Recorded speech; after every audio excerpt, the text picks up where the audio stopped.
श्री रामचरितमानस में यह भी कहा गया कि भोजन कितना करना चाहिए। महत्व इसका नहीं है कि हम भोजन कितना कर सकते हैं, महत्व इसका है कितना करना है। भोजन करिए तृपित हित लागी, जिम सो असन पचवे जठरागी। सुअसन ऐसा भोजन जिसको जठराग्नि पचा सकती हो, और तृप्ति के लिए आप भोजन करिए। ये रामचरितमानस का संदेश है। मैं कहता हूं रामचरितमानस के अनुसार अगर कोई अपने जीवन को जीना शुरू कर दे तो भी उसके जीवन में मंगल ही मंगल होगा।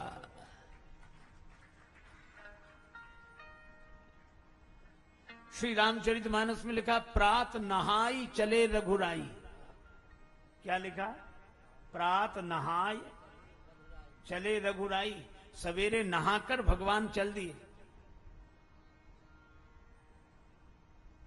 यह तो नहीं लिखा कि प्रातः ही खाए चले रघुराई। सवेरे से ही पता नहीं क्या क्या खाए जा रहे हैं। बेचारे पेट को थोड़ा भी अवकाश नहीं दे रहे, जो मिले बस। यह भी नहीं विचार कर रहे हैं कि आवश्यक है या नहीं, और यह भी नहीं सोच रहे हैं कि पेट को जरूरत है या नहीं। अच्छा, किसके कहने से पेट भरते जा रहे हैं? रसना के कहने से।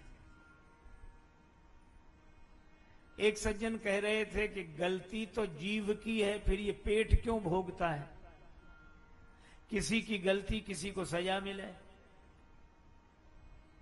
हमने कहा आप विचार करके देखो, रसना के कहने से कोई भोजन करता गया, हो गया पेट खराब। पेट खराब हुआ, बमन हुआ, बुखार आ गया। उसके बाद रसना को कुछ अच्छा लगता है? तुलसी पूरव पाप से हरि चर्चा न सुहाए, जैसे ज्वर के जोर से भोजन की रुचि जाए। अब मुंह का स्वाद बिगड़ गया। और रसना कितना भी स्वादिष्ट पदार्थ पाना चाहे, पर जो पदार्थ का वह उपभोग करती है वही खारा। और रामचरितमानस के अनुसार जियो। एक कितनी बढ़िया बात कही, तुम ही निवेदित भोजन करई, तुम ही निवेदित भोजन करई, प्रभु प्रसाद पट भूषण धरई, प्रभु प्रसाद पट भूषण धरई, प्रभु प्रसाद पट भूषण धरई।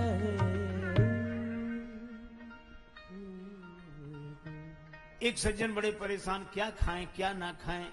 एक महात्मा से कहा कि हम बड़े परेशान हैं, कभी सोचते हैं ये खाएं, कभी सोचते हैं ये खाएं, कभी लगता है कि ये खाएं या ना खाएं।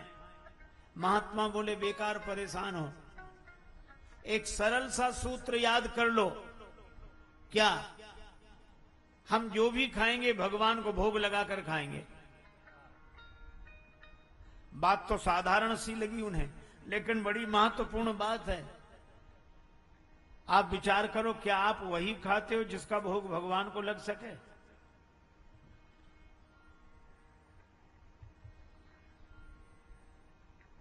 कई लोग परेशान हो जाएंगे इसमें। हमारे ही लोग परेशान हो जाएंगे। अब गुटखा, तमाकू, बीड़ी, सिगरेट, इस सब का तो भोग नहीं लगता भगवान को। इसलिए भगवान को अर्पण करके पाओ। भगवान को अर्पण करके वस्त्र आभूषण धारण कर। अच्छा, गुरुजी के साथ राम जी, लक्ष्मण जी, गुरुजी जागते हैं रात को 12 बजे तक। कात कथा इतिहास पुरानी रुचिर रजनी जुग जाम सिरानी। रात के 12 बजे तक गुरुजी कथा कहते हैं।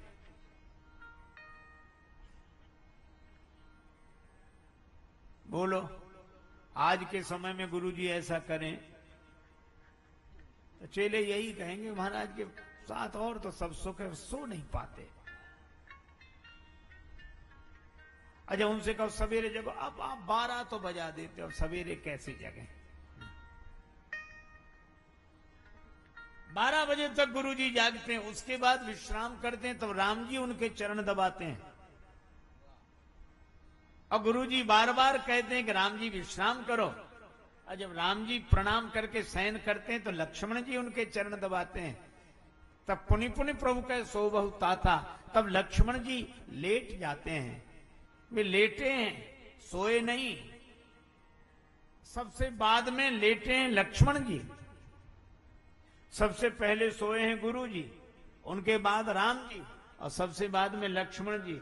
सोए नहीं, अगर सोए होते तो लिखा जाता जगे लखन, वहां तो लिखा है उठे लखन। जो सबसे बाद में लेटे वे सबसे पहले उठे। उठे लखन निज विगत सुनि अरुण सिखा धुनि कान, गुरु तय पहले ही जगत पति जागे राम सुजान।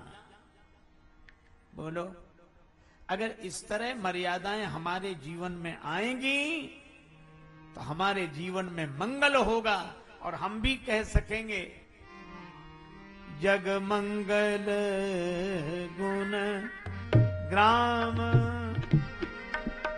जग मंगल गुण ग्राम। राम के जग मंगल गुण ग्राम। दानि मुकुति धन धर्म धाम के जग मंगल गुण ग्राम। ग्राम मंगल गुण ग्राम ग्राम, मंगल गुण ग्राम ग्राम, गुण ग्राम ग्राम गुण ग्राम।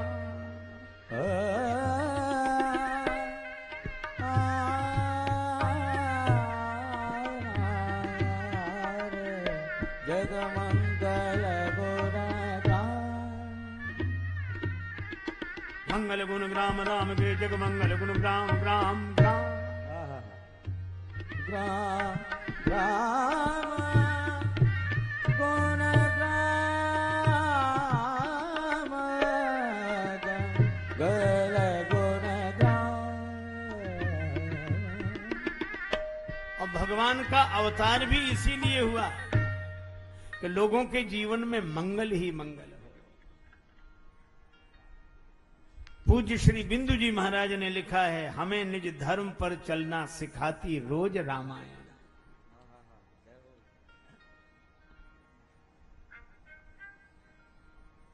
श्री वाल्मीकि जी ने तो राम जी के लिए कहलाया है, रामो विग्रहवान धर्म। राम जी साक्षात धर्म है और धर्म का अवतरण जब जीवन में होता है तभी जीवन में मंगल होता है।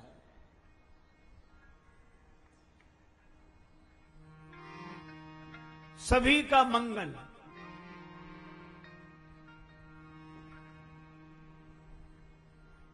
और यह कथा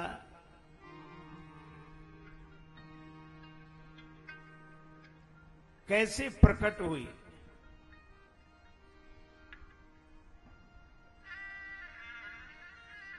सबसे पहले भगवान शंकर ने इसकी रचना की। रचि महेश निज मानस राखा, रच महेश निज मानस राखा, रच महेश निज मानस। पाई सुसमऊ शिवासन भाखा, भाखा निज मानस राखा, रच महेश निज मानस राखा, रच महेश निज मानस राखा, निज निज मानस राखा, रच महेश निज मानस। ब्रज महेश निज मानस।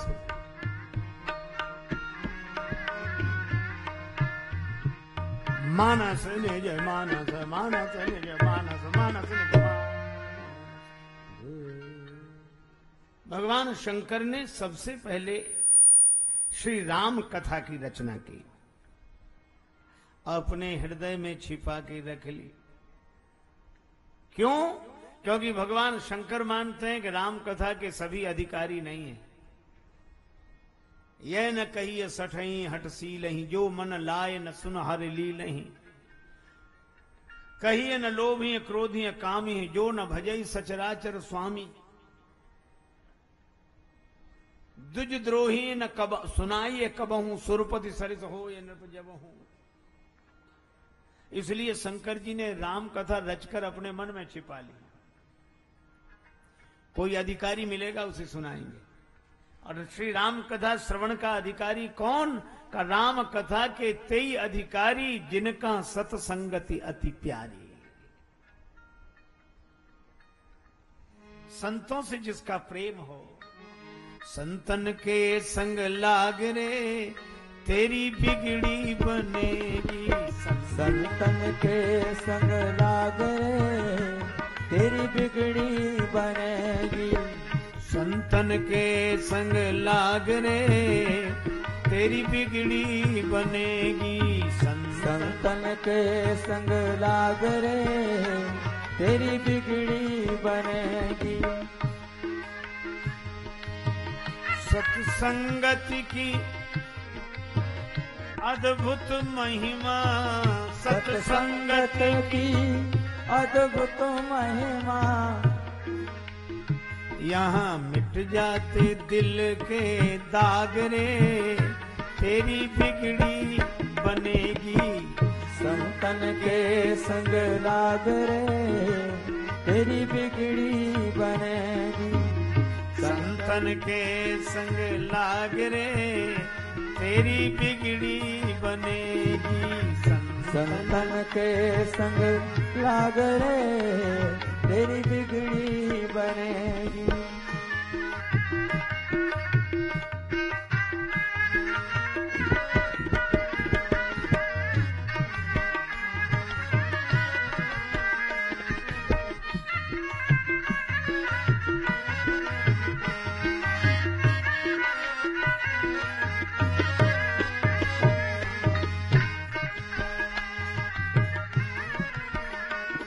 तेरी बिगड़ी बनेगी। संतन के संग लाग रे, तेरी बिगड़ी बनेगी।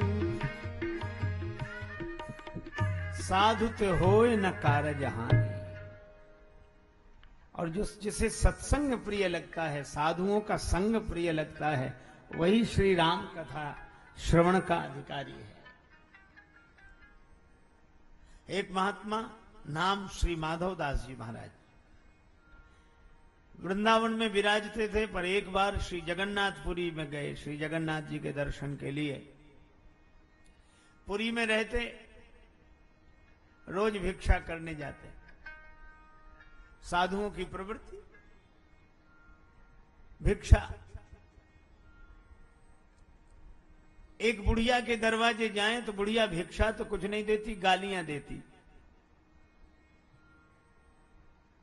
और श्री माधव दास जी उसके यहां रोज जाते। किसी ने कहा बाबा वहां क्यों जाते, वह तो कुछ देती नहीं, गालियां देती है।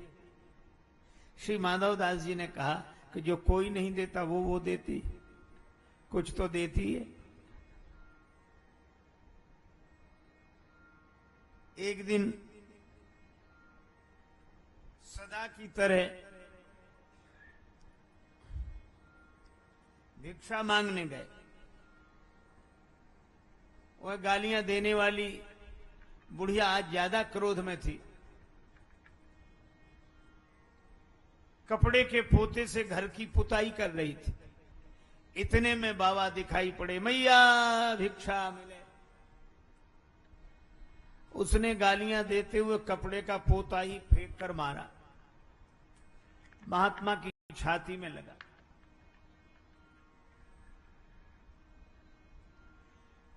बुढ़िया खींची रहती थी। उसके बेटे का विवाह हो गया था, पर बेटे के यहां बेटा नहीं था। तो उसने माधव दास जी को कपड़े का पोता फेंक कर मारा, छाती में लगा। महात्मा माधव दास जी भी बोले कि संत माधव दास भी उत्तर इसी का देगा। चल मैया, तूने कुछ तो दिया, पर मैं भी उत्तर दूंगा। बुढ़िया घबराई, कहीं संत श्राप देकर न चले जाएं। पर माधव दास जी बोले, संत माधव दास भी उत्तर इसी का देगा। पोता अगर दिया है तो जा, पोता तुझे मिलेगा। तूने पोता फेंक कर मारा, तुझे पौत्र की प्राप्ति होगी। संत चले आए और संत की कृपा से बुढ़िया को पौत्र की प्राप्ति हुई। बुढ़िया रोती थी और यही कहती थी, पोता दियो न प्रेम सो रिसवस दीनो मार, ऐसे पुण्यन सो सखी मेरे पोता खेलत द्वार।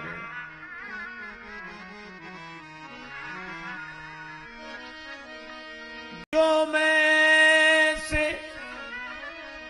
संत को देती प्रेम प्रसाद, तो घर में सुत उपजते जैसे ध्रुव प्रहलाद।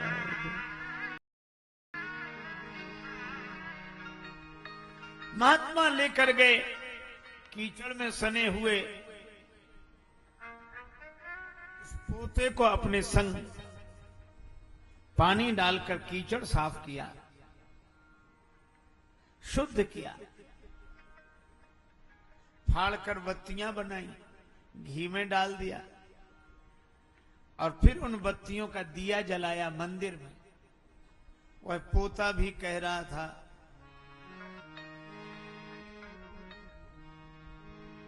धन्य है सतपुरुषों का संग, बदल देते जीवन का रंग। धन्य है सतपुरुषों का संग, बदलते जीवन का ढंग। धन्य है सतपुरुषों का संग, बदल देते जीवन का रंग। धन्य है सतपुरुषों का संग, बदल देते जीवन का ढंग। पोता में रोता था पड़ा, जहाँ रक्त अरूपीव, जहाँ रक्त अरूपीव, जहाँ रक्त अरूपीव। चौके में फेरा जाता, मरते थे लाखों जीव। ओ मरते थे लाखों जीव, मरते थे लाखों जीव।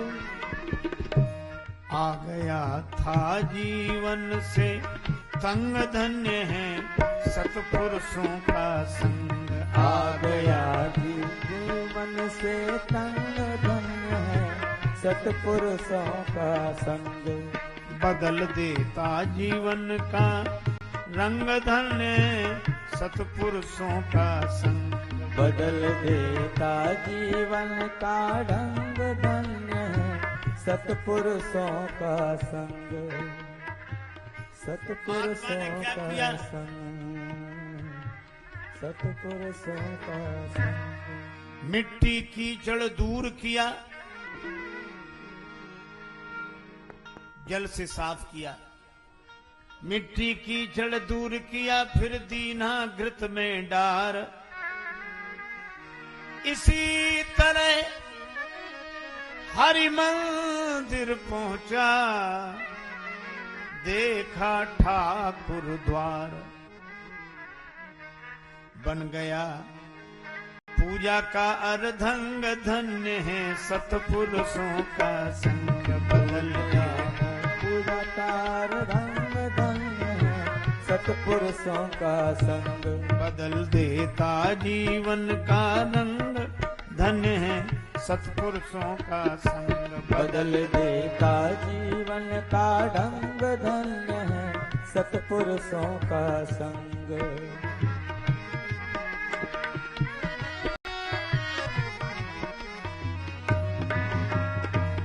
झूला करूं आरती ऊपर, गरुड़ करें गुणगात। ओ गरुड़ करें गुणगात, देते हैं मेरे प्रकाश में, देते हैं मेरे प्रकाश में दर्शन दीनानाथ, धन्य है सतपुरुषों का संग। बदल देते जीवन का ढंग, धन्य है सतपुरुषों का संग। बदल देते जीवन का ढंग। यह है संत का सानिध्य।